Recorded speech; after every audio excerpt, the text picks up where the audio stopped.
Greetings, members one and all of the Salivation Nation. You know, every black cloud has a silver lining. Well, most people will say that silver is in a black cloud right now, in terms of the metal. And we're going to talk about that, the ugly side to silver.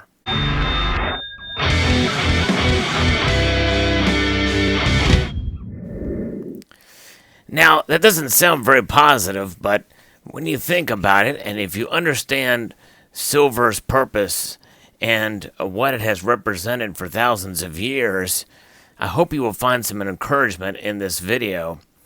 Because make no mistake, silver, the price has been down, and it's been a steady decline, really, since the price has probed above $16 an ounce a few years ago.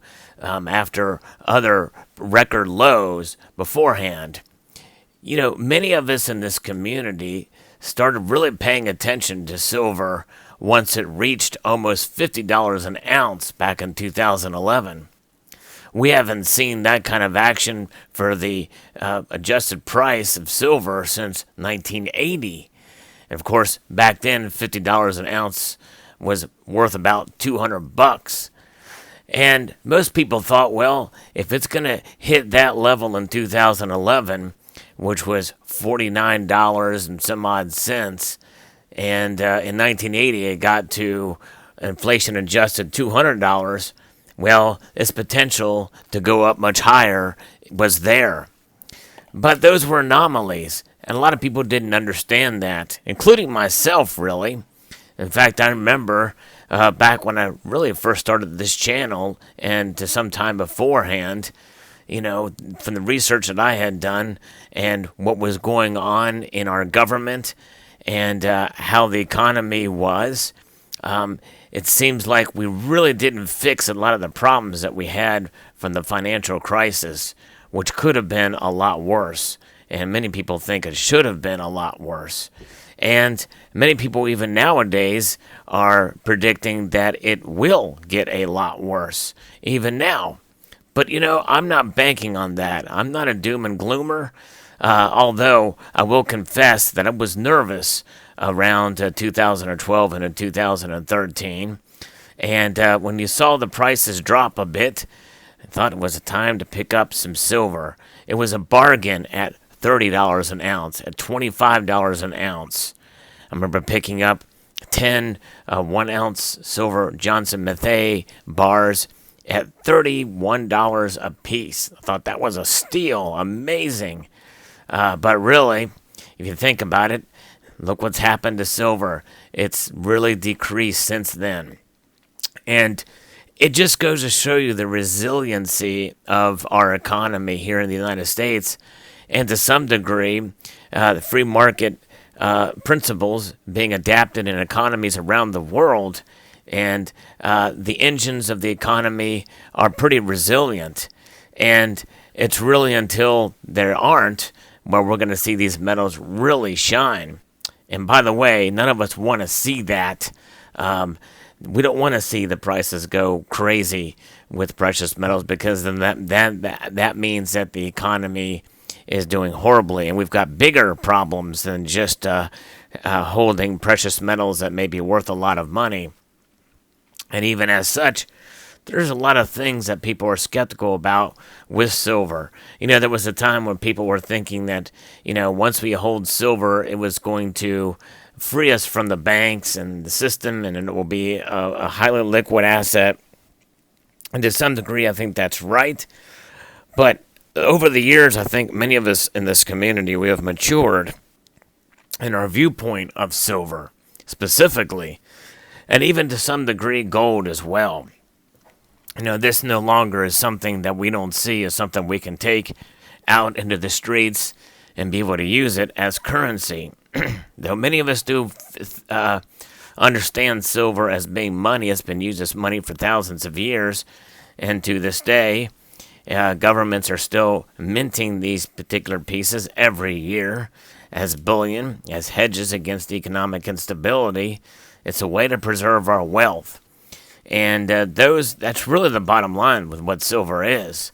But when you buy silver at $25 an ounce, and right now it's barely keeping its head above $14 an ounce, that's ugly.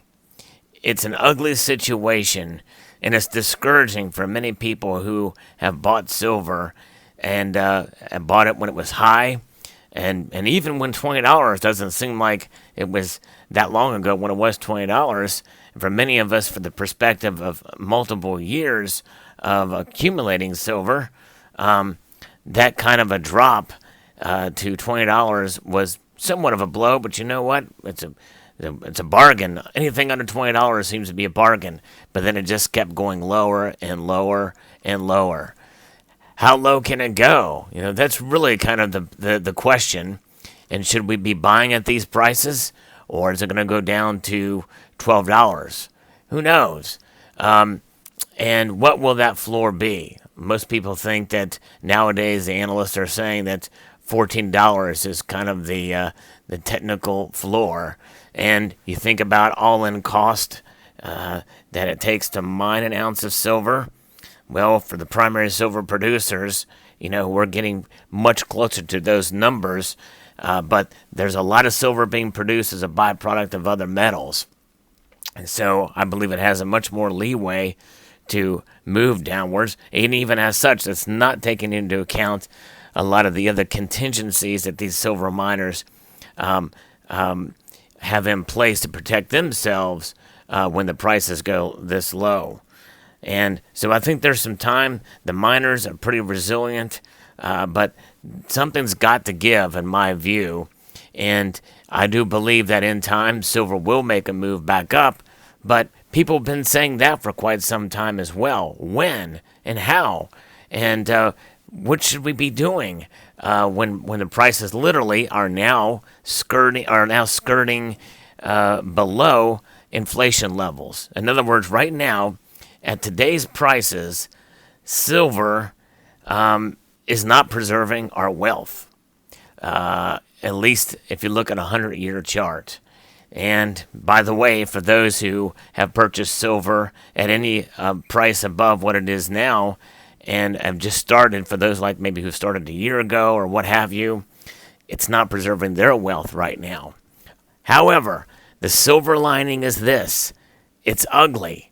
It's ugly for those of you who are discouraged and have valid points to be discouraged when the prices are this low, especially if you need to sell now. But I will say this: the intrinsic value of silver and the dollars that you will get back if you need to sell this metal, it's something that we have to really just be patient with.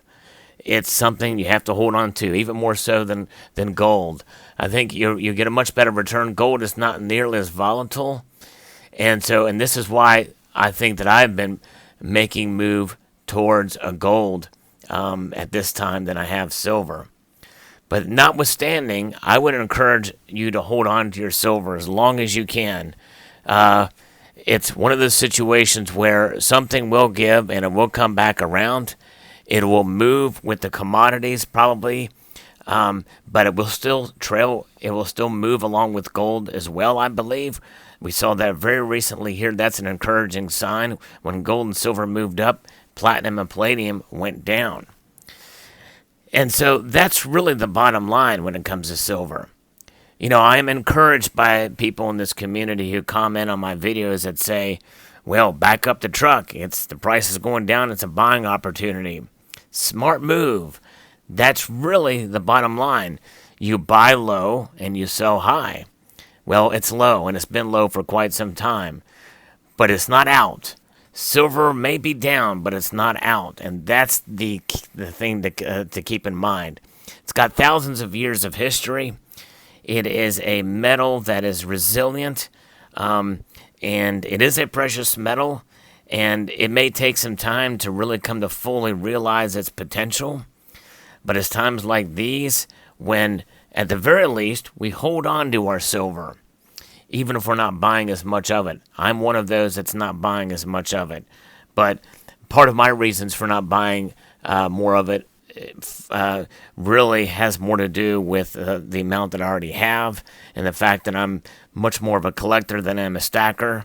But though the silver that I've collected is definitely a stack, it's not something that that I'm focusing on right now, even if the price was a lot higher. I've been focusing more on gold. And I would encourage those silver stackers out there to consider gold, to diversify a bit with gold. But I would also encourage you to at least keep your silver. But I also would encourage you to buy some more silver at these low prices. Even if silver does go down, no one can really predict the bottom. But the lower it drops, the closer to the bottom it's going to get. I mean, that seems obvious, like an obvious statement, but it's really true. There's only so much more that it can give, considering it's, well, not only rarity, because it is, though it's abundant compared to gold out there, it's much more abundant than gold. It is still a precious metal. It is still rare. It's still valuable. And, there's a reason why we stopped using silver in our coins in 1964. We stopped using it as money in our coins, and many nations around the world stopped because it became too expensive to do so. And, of course, a lot of that, too, is because they were inflation of currencies, which means they weren't bound. They no longer could be bound by the precious metals contained therein, which is the best argument to continue to hold silver, is the debasement of the currencies around the world. So I would encourage you to stay encouraged, to look for that silver lining. There is one. There's a silver lining in the black cloud of silver.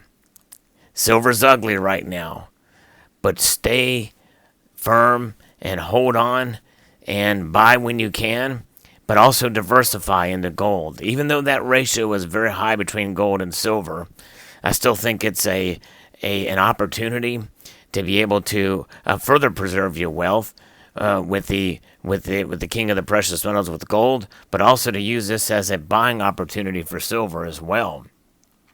So be encouraged out there. I hope you found this video useful.